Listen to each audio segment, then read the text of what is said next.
I'll keep my time handy so that I can see the time. I see Brother Chris gave me plenty of time. Thank you, Brother Chris. Hopefully I won't need it.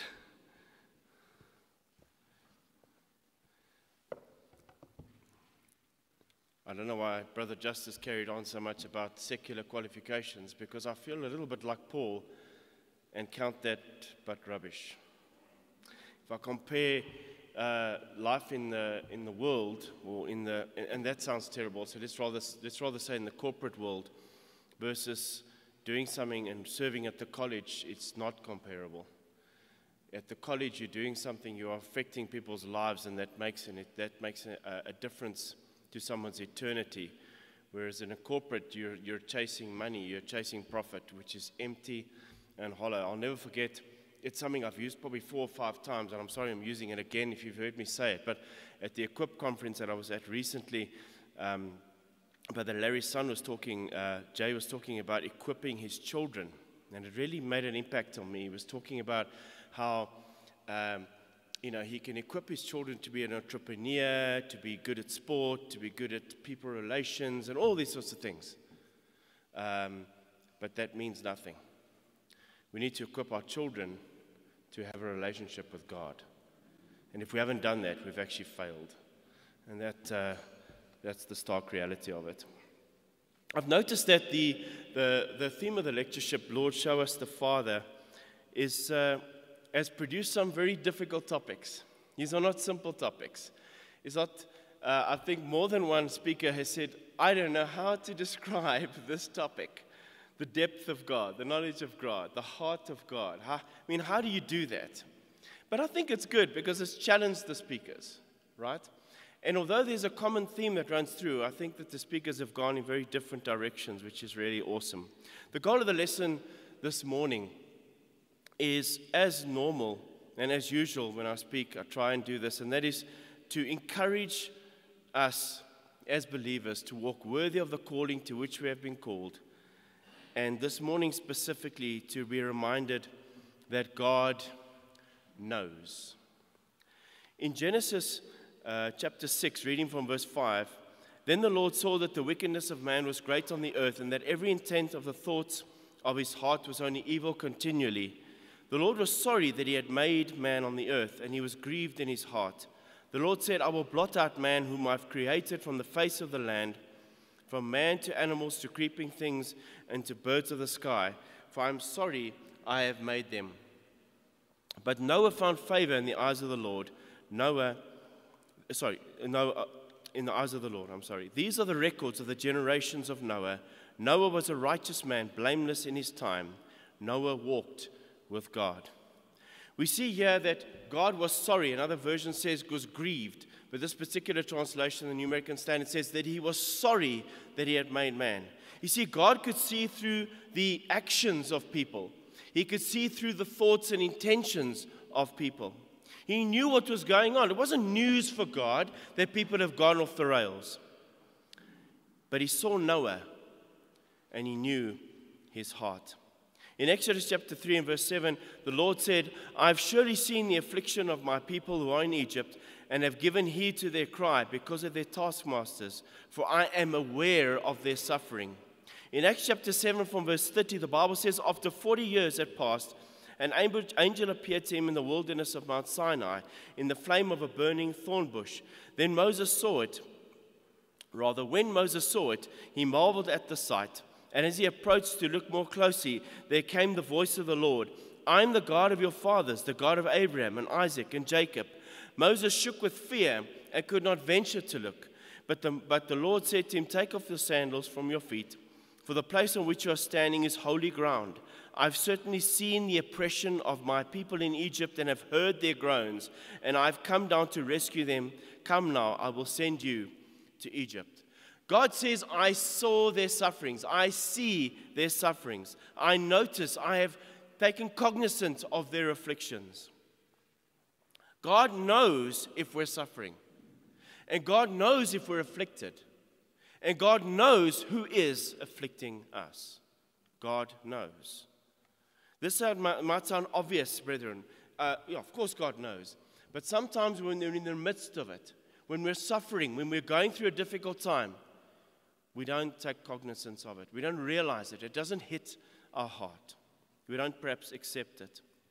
Job chapter 38 and verse 1, it's one of my favorite chapters of the Bible, specifically the first part. And we know that this is God's response to Job. And it's God's response to all the friends of Job who have made their comments, etc. God responds and he says to Job, the Lord answered Job out of the whirlwind and said, who is this that who darkens counsel by words without knowledge? Sorry, it's funny there. When you put a different translation down, your mind goes back to the one that you've learned. It's not quite the same. So let me read that again. Who is this that darkens counsel by words without knowledge? Now gird up your loins like a man, and I will ask you, and you instruct me. In other words, get up, stand up like a man, and listen to what I'm saying. I'm going to ask you now, and you respond, God says. After I've heard everything you've said. Now I will ask you, and you respond. That's what he says to Job. Those are harsh words. But listen to God's CV. Where were you when I laid the foundation of the earth? Tell me if you have understanding. Who set its measurements, since you know?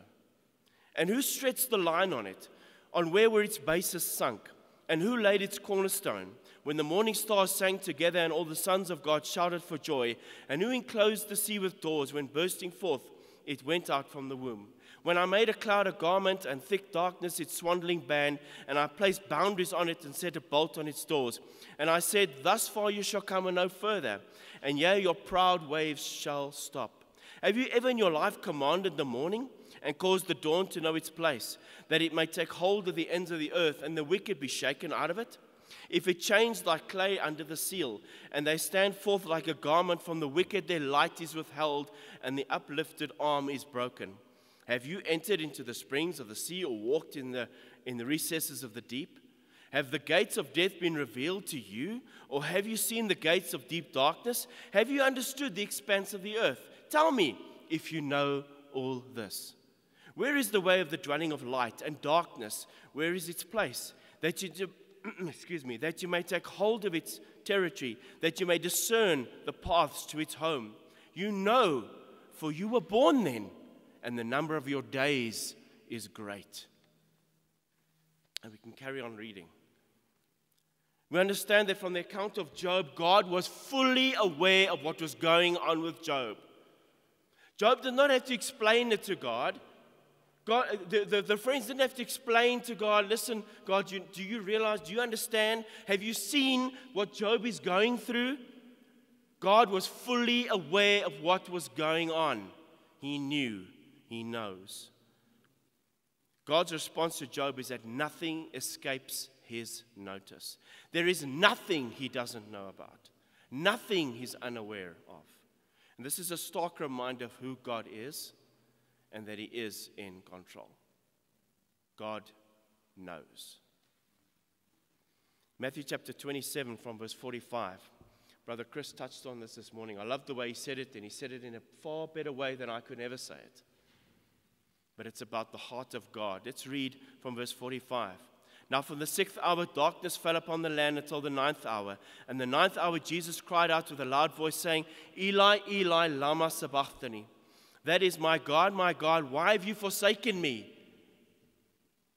And some of those that were standing there when they heard it began saying, this man is calling for Elijah. Immediately one of them ran, taking a sponge, he filled it with sour wine and put it on a reed and gave him a drink. But the rest of them said, let's see whether Elijah will come to save him. And Jesus cried out with a loud voice and yielded up his spirit. And behold, the veil of the temple was torn in two from top to bottom, and the earth shook and the rocks were split. God knew his son was suffering. He didn't turn a blind eye. It didn't escape his notice that Jesus was on the cross. How do you think God felt when his son on the cross calls out to him? Eli, Eli, lama sabachthani. My God, why have you forsaken me? How do you think God felt? I've never really thought of it this way, but rather than changing the plan of salvation, it's as though, and I'm using poetic license, and I may be way off here, it's as though God reacts with his emotion and he shakes the earth. And we know that he split the temple veil from top to bottom. It's a fulfillment of prophecy, but I believe it's more than that. God's heart, as was eloquently said, was pierced by what was happening. God and his Son, and I know that we talk about the triune God, but God and his Son were aligned about the plan of salvation. They were in Eden. And yet in the garden, Jesus prays, "My soul is deeply grieved to the point of death. Remain here and watch with me." He says these to fickle men. And he prays to his Father, "My Father, if it is possible, let this cup pass from me, yet not as I will, but as you will." What do you think God the Father thought when Jesus prayed these words? Do you think it was just, well, no. No. God knew. But he loved us too much. The plan was too important.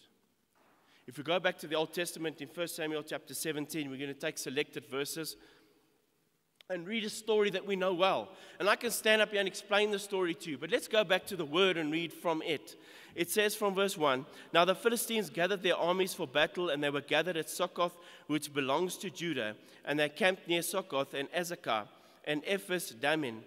Saul and the men of Israel were gathered and camped in the valley of Elah and drew up in a battle array to encounter the Philistines. The Philistines stood on the mountain on one side, and Israel stood on the mountain on the other side, which is the valley between them. When a champion came out from the armies, the Philistines, named Goliath, from Gath, whose height was 6 cubits and a span, and he had a bronze helmet on his head, and he was clothed with scale armor, which weighed 5,000 shekels of bronze. He also had bronze greaves on his legs and a bronze javelin slung between his shoulders. The shaft of his spear was like a weaver's beam, and the head of his spear was 600 shekels of iron, and his shield carrier also walked before him. And he stood and shouted to the ranks of Israel and said to them, 'Why do you come out and draw up in battle array? Am I not the Philistine and your servants, the servants of Saul? Choose a man for yourselves and let them come down to me. If he is able to fight with me and kill me, then we will become your servants. And if I prevail against him and kill him, then you shall become our servants and serve us.' Again, the Philistines said, 'I defy the ranks of Israel this day. Give me a man that we may fight together.'" Verse 11. When Saul and all Israel heard these words of the Philistine, they were dismayed and greatly afraid. Dropping down to verse 17. Then Jesse said to David, "Take now for your brothers an ephah of this roasted grain and these 10 loaves, and run to the camp of your brothers. Bring also these 10 cuts of cheese to the commander of the 1,000, and look into the welfare of your brothers, and bring back any news of them." Verse 24. When all the men of Israel saw the man, they fled from him and were greatly afraid.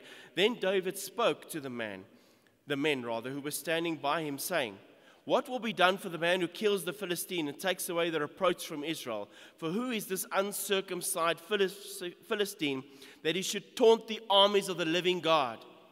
Verse 32. David said to Saul, "Let no man's heart fail on account of him. Your servant will go and fight with this Philistine." And David said, "The Lord will who delivered me from the paw of the lion and the paw of the bear, he will deliver me from the hand of this Philistine." And Saul said to David, "Go, and may the Lord be with you." Verse 39. David girded his sword over his armor and tried to walk, for he had not tested them. So David said to Saul, "I cannot go with these. I have not tested them." And David took them off. There's a lesson just in that, by the way. He had not tested that armor. That armor, the world's armor, has been tested in our time, and it doesn't work. Verse 45, Then David said to the Philistine, "You come with me with a sword and spear and a javelin. I come to you in the name of the Lord of hosts, the God of the armies of Israel, whom you have taunted. This day the Lord will deliver you up into my hands, and I will strike you down and remove your head from you. And I will give the dead bodies of the armies of the Philistines this day to the birds of the sky and the wild beasts of the earth, that all the earth may know that there is a God in Israel. That all this assembly may know that the Lord does not deliver by sword or by spear, for the battle is the Lord's, and he will give you into our hands. Then it happened when the Philistine rose and came near to draw near to David. And David ran quickly towards the battle line to meet the Philistine. And David put his hand into his bag and took from it a stone and slung it and struck the Philistine in his head. And the stone sank into his forehead that he fell on his face to the ground. Thus David prevailed over the Philistine with a sling and with a stone. And he struck the Philistine and killed him. And there was no sword in David's hand.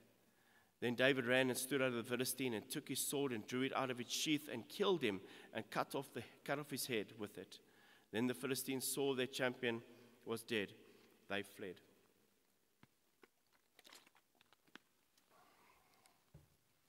Notice the almost childlike faith of David. He cannot understand why they're allowing this Philistine to taunt the armies of God. He cannot comprehend it. He's flabbergasted. How can they allow this? Why are they afraid of this man? Saul offers him armor. And David doesn't consider this a good option. He puts it aside. He doesn't need it. And this account is often viewed as a helpless shepherd boy against this mighty warrior. That's not true. Because this wasn't a fair fight at all. Goliath had no chance of winning that fight. No chance. Because God knew. That's why. God was fully aware of what was going on. Sometimes in our lives, we understand that God knows, but we don't really fully comprehend it. And sometimes when we pray to Him, we want to make a plan. We want to help God. So, we'll pray to God, and then we want to help Him a bit, because God needs help. Like Saul wanted to help David and put his armor on him. That's not going to work. Unless God approves what we do, that help is unnecessary. God doesn't need our help. He needs us to serve Him. He needs us to trust Him. He needs us to obey Him. The only armor that works is the armor mentioned in Ephesians 6, the armor of God. Brethren, God knows. He knows your secret. He knows your or my lack of faith at times. He knows. He knows that you're suffering. He knows if we trust in Him. He knows if we love Him. He knows when people have said things behind your back. He knows when people have said things that are untrue and made aspersions that are untrue. He knows. He knows why you miss worship services. He knows the real reason. He knows you're struggling. He knows if you're afflicted. He knows if you're weak. He knows if you're strong. He knows if you pretend to be strong. He knows if you pretend to be weak. He knows what you're going through. He knows that you may be struggling with your job. He knows you don't have a job. He knows that you may lose your job. He knows if you're apprehensive about the future. He knows. He knows if you have family issues. He knows that you want to give up. He knows if you're not doing your best. And He knows that you are doing your best. He knows if you're taking chances and playing with fire. He knows that you're scared. And He knows that you may be close to breaking point. He knows. No matter where we find ourselves this morning, no matter what position we're in, good or bad, middle, wherever, God knows. He knows everything. He knows everything there is to know about us better than we know ourselves. And brethren, we have blind spots in our lives. There are some things like you have a blind spot when you ride in a car, and they have little mirrors now that try and help you with that. I've got one of those on my car, but it's broken. I've still got a very old OmniVision, but it's in the wrong angle. So it doesn't help me at all. It's still a blind spot. God does not have a blind spot. God knows everything. So what should our response be to that? What is our response to God knowing? The first one, I believe, brethren, is fear and respect. In Proverbs chapter 9 and verse 10, the Bible says, "The fear of the Lord is the beginning of wisdom, and the knowledge of the Holy One is understanding." We need to remember God's credentials as outlined for us in the book of Job and elsewhere in Scripture, all over Scripture. But we need to remember that. Remember who He is. And we will have that fear and respect. Number two, thankfulness. Thankful that God is not abstract. He's not an inanimate object. He's not absent. He's not sitting on an armchair and watching us with nothing to do. It grinds me when people talk about God like that. It's so empty and hollow, and that's not how God is. God made us in His image. He doesn't just sit and watch from an armchair in the corner and do nothing. God is the great I am, Exodus 3:14. He is real, He is powerful, and He is all-knowing. That's who God is. Luke chapter 12 verse 4 says, "I say to you, my friends, do not be afraid of those who kill the body and after that have no more that they can do. But I will warn you whom to fear. Fear the one who after he has killed has authority to cast into hell. Yes, I tell you, fear him. Are not 5 sparrows sold for 2 cents? Yet not one of them is forgotten before God. Indeed, the very hairs of your head are all numbered. Do not fear. You are more valuable than many sparrows." God values us. I don't understand that. But He does. Because you may sit there or stand here, and I'm standing here saying, really? He values me, this pathetic human being, with faults and useless and making mistakes and the same mistakes over and over. But He values even me. He values everyone. He made us in His image. He does care. That's intimate. If you make someone in your image, there isn't something more intimate than that.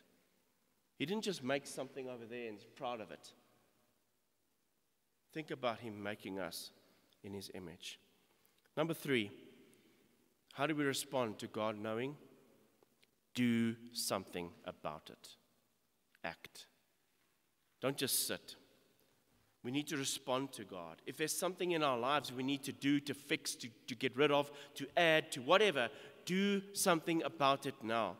I was reading this is some time ago, some literature around how to be a better leader and how to improve your life. And one of the things that they said there was, don't trust your future self. Don't trust your future self. I actually mentioned this I won't mention his name, you won't know who he is, but there's a CEO from the company I came from. I mentioned it to him, and he's unfortunately so arrogant that he said, why would you want to do that? He's got such a belief in his own ability. But why you don't trust your future self is because if you know you need to do something, if you know you need to change something, do it now. Make a note, plan it, do something. Because you can't trust in the future that you'll want to do that you'll do that you'll remember to do that. Do it now. Do it now. Number 4, our response should be peace and godly comfort. There's a profound sense of peace and comfort in the knowledge that God knows. In Philippians chapter 4 from verse 6, the Bible says, "Be anxious for nothing, but in everything by prayer and supplication with thanksgiving, let your requests be made known to God. And the peace of God, which surpasses all comprehension, will guard your hearts and your minds in Christ Jesus. Finally, brethren, whatever is pure, whatever is lovely, whatever is of good repute, if there is any excellence of anything worthy of praise, dwell on these things.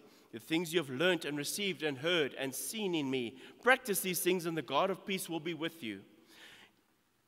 is not part of this peace. I mean, God provides that peace. Don't misunderstand me. But He's not part of this peace, the fact that we're safe in the knowledge that God knows.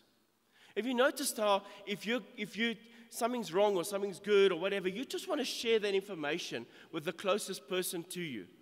Not always physically, the person that you're closest to, your friends or your family. And you get this sense of consolation, this sense of comfort knowing that they know. Right? How much more that God knows? Wow. God knows. God's plan is still on schedule. 1 Samuel chapter 30, verse 6. Moreover, David was greatly distressed because the people spoke of stoning him, for all the people were embittered, each because of his sons and his daughters. But David strengthened himself in the Lord his God. He strengthened himself, the original language says, in the Lord his God, literally. And then straight after that, you know how he did that? He went and inquired of the Lord through the ephod. That's how he did it. And in our context, that would be going to God in prayer. That would be inquiring of God in His Word. That's how we strengthen ourselves in the Lord our God.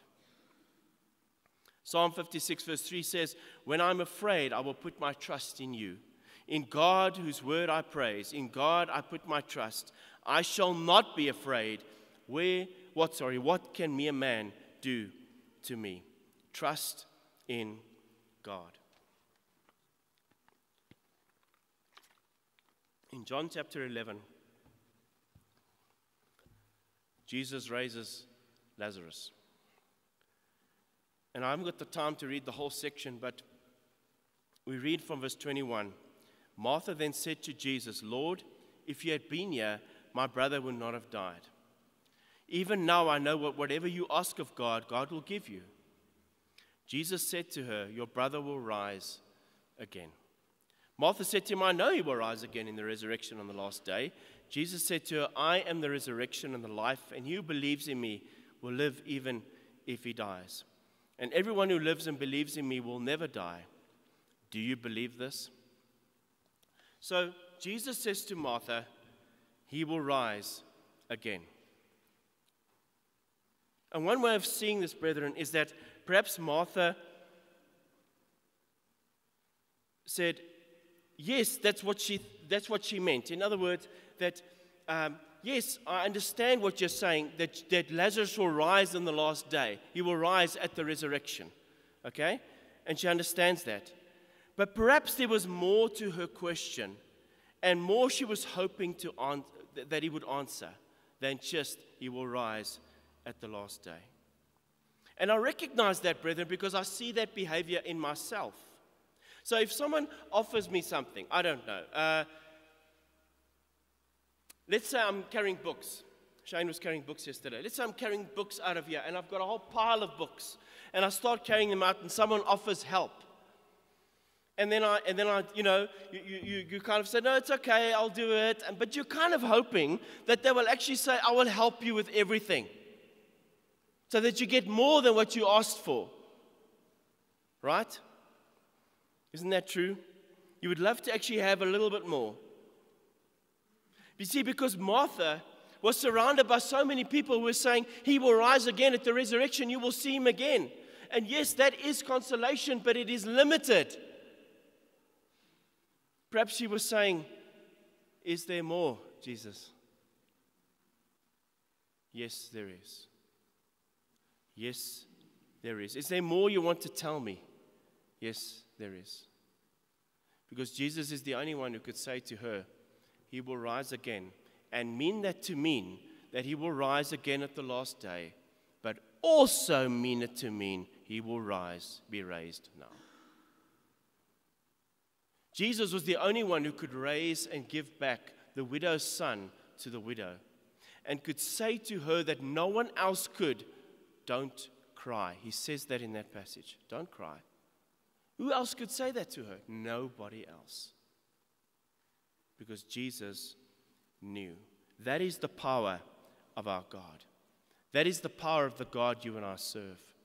That is the power of the God that is available to us when we submit to His will, when we submit to His path, when we submit to His way of living.